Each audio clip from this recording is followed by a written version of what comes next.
the presence of our boss also, Guido Arzaballero, President and CEO, TV5. Good morning, sir. Good morning, good afternoon, Sir Gids. Nasanay ako sa morning show eh. Good afternoon, sir. Happy to see you. Okay, and our next question will be coming from Mr. Jerry Olea of PEP. Dun sa dalawang girls, kay Ren at saka kay Reza. Nakita niyo ba yung sinasabi ni Garden ng pagiging fireball niyo? Yan! Ayan na! Ayan na! Ayan na!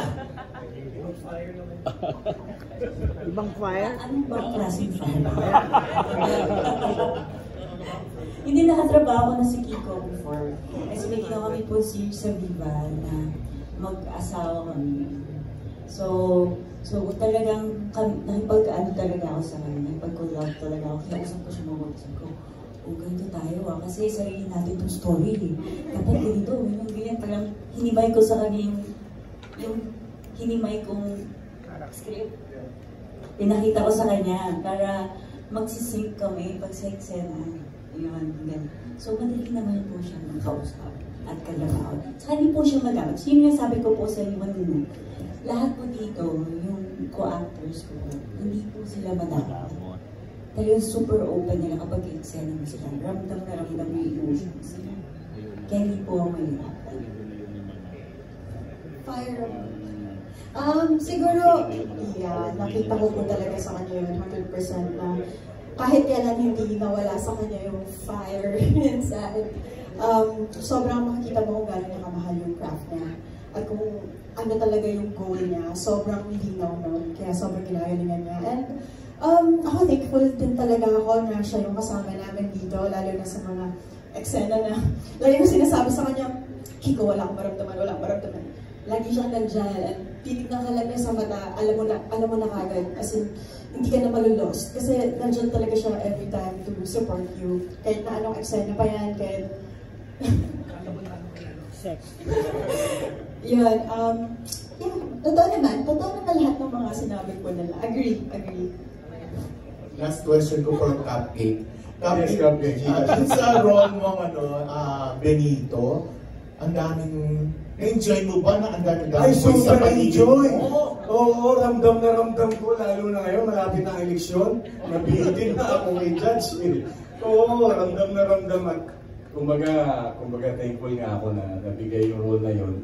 And again, thank you so much kasi after nung atake, ninervous din ako. Siyempre, like, diba, hindi ko alam, para kumakapag-work ako ulit kagad. And yan, thankful ako sa TV5, sa Viva.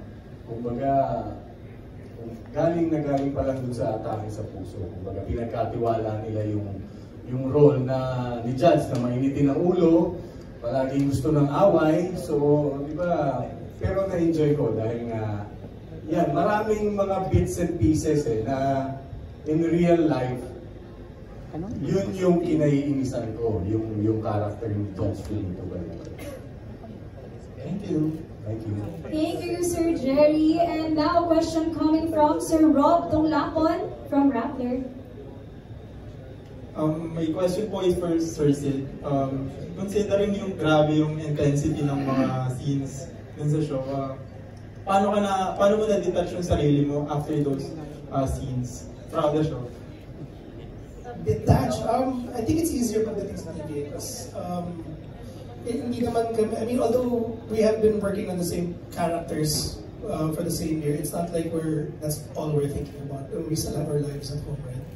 And I think dahil dun sa setting ng show na to and how the atmosphere was for each other, it's really not that serious. So, mabigat na makikita mo sa TV. Medyo matugo nga as in, man, we worked really hard to put this thing together. Pero it's still light because we're working with friends and considered family. So, it wasn't really difficult. Ang mahirap is saying goodbye after a year. And I don't know if you know, but I was written to die. My character, Miguel Aguirre, mamamatay siya dapat first season. And yun na nga, blessings and blessings and blessings galore. So, yes, diba? So, it wasn't that hard.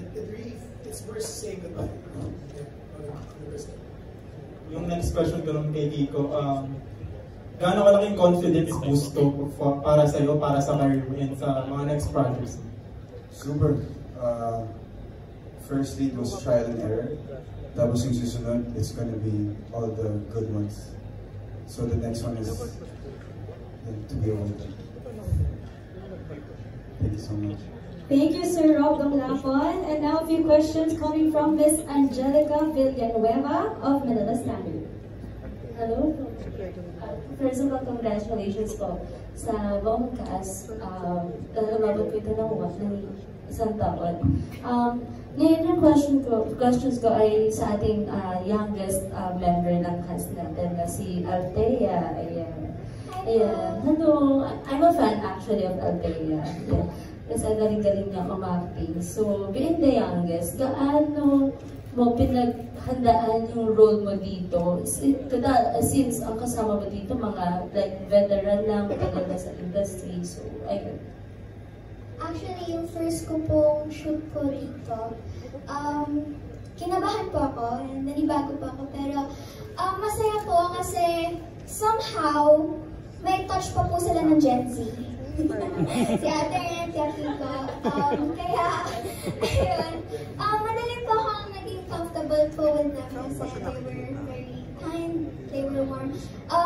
Nung una ko pong kita sa kanila, parang kilala na po nila ako like 1,000 years ago na. So, parang nagulat po ako. Pero, ayun, ang saya po kasi ganun po ka-welcoming yung mga cast ko po. And I think I'll take this as a chance to say thank you to them for accepting in their family. Oh, that's so sweet. For a million years. So, since napag-usapan na rin natin na very welcoming sila sa iyo, part ng series. So, ano yung pinaka-tumatak sa iyo na memory or memorable moment with the cast members? Thank you. The whole time po was a memorable experience kasi this genre of a show, action, is my dream and my favorite genre because I love action. Wow. And natuwa po ako kasi this time compared to my previous action, this time, lumalaban po talaga ako. Kasi last time, I'm a kid. So, iyak po ng iyak. Wala po akong tinulong. Maging pabigat lang po ako. Ngayon, lumalaban ka na. Pero medyo lumalaban na rin po ako. Pero, I can't fight them kasi I'm a kid. I'm too weak for them. Pero, at least, meron akong ambag sa action po nila. She's a fighter. My daughter is a fighter, guys. Like father, like daughter. How old are you? That's 12 po. Thank you so much, Althea, and congratulations to you. Looking forward to next projects. Thank you, Miss Angelica. It's so nice to hear from our baby Althea. You are amazing. Galing mo sumagot. Okay, now, sunod po magtatanong, Sir Danny Vivas of Daily Tribune. Hello, yeah. Can we go back to C? Yeah. Good afternoon. Miguel, your character is unpredictable and complex. As that story winds up, do you get better? Do we get to like you more or hate you more? The character. Actually, that's a good question. Does Miguel Aguirre deserve redemption ba? Do you think masasalba pa yung kaluluwa niya? I don't know. I think kasi since the character was designed to die in the middle of the movie, within the show, first season dapat first few script weeks, wala na dapat si Miguel. And so the production and our directors and our writers, we all got together and then made it work. So kung ano man yung inatake nung time na makakala ko mamamatay na siya, we just took it from there. And I think because dahil kung sa kung paano nag-unfold yung storya, medyo Miguel Aguirre had really nowhere else to go. And what better way to show Abra or Norman's like yung whatever he's fighting for than to have the polar opposite facing him. And that's what happened. To tell you dito, honestly, this is the first ever in my career where the bad guy had a full arc. And our directors, we really inalagaan talaga namin yung si Miguel Aguirre. Because usually in Filipino cinema, especially in television, it's really the main actors or the bida. Yeah. And then the rest is there to like further color in the character, the main characters. But this time we took the main character, took his polar opposite, and then groomed him at the same time as he was being groomed by the story. And dun sa dulo, tinignan na namin kung ano yung mangyayari. And yung yung nangyayari. Abangan. Meron kaming 100 step fight scene na binasuro na aming director. Sabi niya, hindi. Tapos nalaman na namin kung paano, like, using the lines great. It was, pagdating ng ending talaga, wala na eh. Parang kami-kami na talaga. Because we already knew each other. We knew our characters so well. The directors, the writers, kilala na rin kung paano kami a-adlib or paano namin dadali yung characters. So, this is the most this is the most I've ever seen both sides of the production actually work together. Actor and the other side. This is movie magic na eh. Sinasabi na movie magic. This whole third season is that on TV. Like everyone's just, I think this. The new characters came in and we thought that we knew what we were going to do about it. And then Ryza goes, no, this is how I'm going to do it. And I thought, okay. You know what I mean? So it's, diba? Walang nothing. Pick any show in my entire career and it's not going to compare. Wow. It's not. Yeah, I think we're all really excited to watch it, so we'll surely stay put and watch. Thank you, Sir Danny. And some questions from Sir Nazabel Tavares of Hype Media PH. Si Nash. Hindi tayo nagpalagay ng question. Okay, Ren. Natanong ka kanina eh. How was it like playing Jane for a year? And meron ka bang, can you share some behind the scenes kwento dun sa mga... Honestly, ito yung pinaka-malapit sa puso ko po. Hindi kasi namin din talaga in-expect na magiging ganito siya katagal. So hindi ko rin in-expect na magiging ganun ka-lalim and ka-grabe yung magiging growth ng character. And na-enjoy ko siya. Sobrang minahal ko siya. And para sa akin, sobra ko itong iti-treasure at ipagmamalaki ko talaga na naging part ako ng show na to. Memorable na eksena. Meron akong share ko, yung first ever na scene na kinunan po namin ni Kiko, kasi yun yung first day ko sa school. Tapos, yeah, favorite na Sid, favorite ko. Pero hindi yung favorite?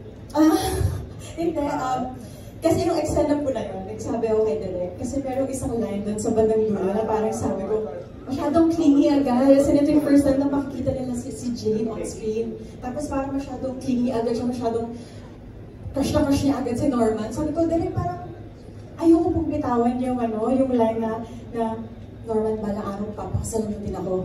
May ganun siyang line. Sabi ko, Derek, parang masyadong agad, masyadong bigay. Tapos po, nung tinake na po namin siya, ang weird. Nabigla siya lumabas sa bibig ko. Naalala ko, sinabi ko sa'yo na, like, kasi parang tinanong niya ako na, sa tingin mo ba bitaw ko to? Sabi ko, what you feel? Parang kung ano sa tingin mo? Kung ano naramdaman mo, I think that's it. Yeah, and sure ako that time na okay, sige, wag masyadong bigay agad eh, masyadong parang maaga masyado, hindi nakakadalagang Pilipina, ganyan. Pero po, nung doon na po ako, nag-slide talaga siya sa bibig ko. Yeah, and nag-make sense po siya ngayon. Kasi, nakita niyo man sa t-shirt, diba? Napunta kami doon na wala naman po siya sa plan at all. So, I think, baka yun yung sign. Bigla na lang siyang maramdaman, bigla na lang siya lumabas sa bibig ko, and then, tada, we're here. Yung naalala mo after that day, parang titingin na ba tayo? Kasi parang, so parang ako, it's really awkward, sure, parang isa pa feeling ko. Pero, tama namin sa SNS, maramdaman yung awkwardness, diba, dun sa unang encounter. So ako was like, siyempre, diba, I wanted to be perfect. So, more takes, more chances to use. So, that's super cute. Yun talaga yung meet cute, literally. Yung napanood namin sabi ko, yeah. Last question. Ano na lang yung mga habagan pa sa characters mo sa last 4 weeks? Siguro kailangan nilang abangan kung worth it ba lahat ng mga pinaglaban ni Jane. lahat ng mga, kasi since day one, alam talaga ng mga viewers ko ano yung goal niya, bukod sa paghanap ng hustisya, para sa tatay nila namatay, para sa kaligayahan ng grupo nila, para sa hustisya ng bawat character. And of course, kung may happy ending si Jane, kung sasaya ba yung puso niya na nakita niyo naman, pero kasi may twist pa yun. So, tingnan natin. Diba? Yun naman yung dapat abangan doon kasi ang dami pang mangyayari. Last 4 weeks, pero ang dami pang mangyayari. As in, roller coaster ride talaga siya. Tama yung mga tao sa sinasabi nila, isang malaking roller coaster ride na nangyayari. And very unpredictable po talaga. So, you wanna watch all this? Thank you, Sir Nazamel. And before we wrap things up, I just want to ask everyone from our media friends now, is there anyone else who would like to ask mga pahabol na questions sa ating cast? You can raise your hand. Everyone's good? Ayan, I'm so happy! Nakatanong ang ating media friends sa magagandang mga questions at nasagot ng maganda rin ng ating cast. So thank you to our friends from the media for all your questions. And a big thanks as well to the cast of Ang Lumuhod Ka Sa Lupa. Maraming salamat po sa inyo at kaabang-abang naman talaga ang last 4 weeks ng Lumuhod Ka Sa Lupa. Kaya samahan niyo lang kaming manood sa mga susunod na episodes, mga kapatid. At mapapanood po natin yan every Monday through Friday, 7:15 to 8 p.m. sa Todo Max Primetime 5 and catch-ups every 8 p.m. naman sa Sari Sari Channel. And now, before we go, we would like to ask the cast members to share a final message to the fans of Ang Lumuhod Ka Sa Lupa. Ano po ba ang mga abangan nila sa mga susunod na episodes? Starting with you, Cupcakes, Ricardo. Okay, Cupcakes. So, like, action-wise, siguradong hindi kayo mapipigil sa finale. Dahil, kumbaga, yung supposedly na chopper scene, dahil ang kilabahan yung mga piloto eh. Kami, willing kami. Ako, willing akong maglambitin dun sa problema. Mayaw yung mga piloto ng chopper. So, nevertheless, mas gumanda pa dahil umaati ka pong habulan ng mga yate to. At kung anong next na mangyayari, walang joke, mga yate talaga. Talagang haba ng kulang na nga lang mag-TikTok sa ibabaw nila natin. Sa haba ng hapsyan. Yun yung regret ni Cupcake, hindi kami nakapag-TikTok. Pero, nako, talagang kahindik-hindik yung eksena yun. And like, emotional-wise, siguro like, makikita dito yung kung nabalansi ba ni Judge Balmores yung sa ending na parang kung meron ba siyang malasakit talaga sa bayan, sa mga tao, o purely like para lang sa pamilya yung mga lahat ng mga binuo niya. Kumbaga, kaharian niya. Yun. So abangan niyo po yan, napakaganda. Napakaganda ang finale. Lumuhod Ka Sa Lupa.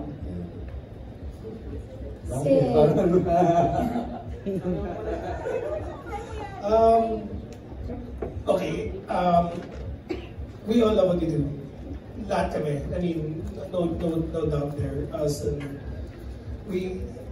I'm lucky enough to be surrounded by everybody who loves what they do, and this is what happens. But sa totoo lang, kahit gaano kamahal namin yung ginagawa namin, hindi kami tatagal na ganito katagal. For you guys. We got to 1 year. That's it. Thank you so much for letting us get this far. We're going to do more, promise. Thank you, Sid. Okay, how about you, Ren? Dito I'll go back to you, Kiko, ha? Ikaw muna, Ren. First of all, maraming salamat po sa lahat ng mga tao sumubaybay sa Lumuhod Ka Sa Lupa mula umpisa at hanggang ngayon po na last 4 weeks. Alam niyo na kung sino kayo, and of course yung mga viewers natin na talaga namang hindi bumitaw. Maraming salamat po. Napakalaking ambag niyo po dito kung bakit kami inabot ng 1 taon. And sobrang nakakataba po ng puso na yung pinaghihirapan po namin sa taping. Sobrang na-appreciate ng mga tao. And ang lahat ng ito talaga ay para sa inyo. And of course, maraming salamat po TV5, sa lahat po ng mga boss. Viva, maraming salamat po sa opportunity at sa show na to.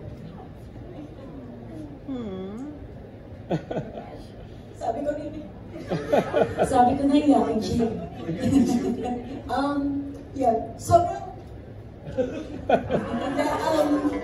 Sobrang grateful lang talaga kami lahat.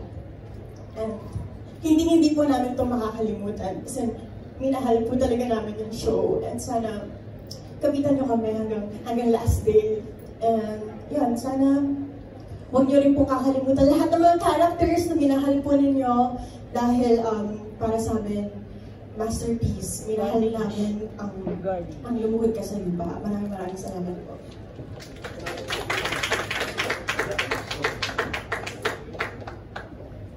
Okay, thank you so much po sa lahat po na nanonood at manonood ng Lumuhod Ka sa Lupa. We hope na ma-enjoy niyo po watching this as much as we enjoyed filming it. And, ayun po, sana po gabayan? Tama naman. Tama. Subaybayan niyo po. Sorry. Sana po subaybayan niyo po kami hanggang sa dulo po. Again, thank you very much. Thank you, Althea. How about you, Liza? Yes, isang taon niyo pong sinubaybayan at pinanghawakan yung storya ng Lumuhod Ka sa Lupa. Sana sa 4 na huling linggo po ay nandyan pa rin kayo at mas magtawag pa kayo ng mga kapatid natin dyan para manood at makita yung finale. Kasi talagang pinaghirapan nila yan. Thank you. Thank you, guys. And of course, Kiko, again, ano bang abangan natin mga kapatid sa last 4 weeks ng Ang Lumuhod Ka sa Lupa? Tingin ko na sa atin ng aking kasamahan ng mga mangyayari. Dito na lang ako para magpasalamat. Dumating itong project na ito sa punto ng buhay ko na wala na akong gano'ng umatan. Pero nung nakita ko yung project, kasi nakasama ko yung cast, nakasama ko yung director ko, nabuhayan na ulit. First time I was given a lead project in 12 years. Nilagay ko lahat ng eggs ko sa isang basket. I focused, nag-aaral ako kung paano maging magaling na artista. Sinubukan ko. Mga idol ko. So maraming pasalamat sa lahat ng team. Unang-una sa Diyos, sa pamilya ko, Boss Vic, my TV5 bosses, Sir Guido, Jody Nancy, every boss, I just want to say thank you. To my producers, to my directors, to my castmates. Maraming salamat. I thought I was worthless, but they gave me a chance and they were open to work with me. And I put my best foot forward and tried to deliver my version ng isang obra ni Carlo J. Caparas na ginawa ni The Boy, Sir Rudy Fernandez. At nagpapasalamat po ako na binigyan ako ng pagkakataon at pinaghirapan ko po. And it's heartwarming to see people that interviewed me when I was a kid here. And the trust that my bosses gave to me. And I promise you, the fire, it's the passion, yun yung sinasabi nila sa akin.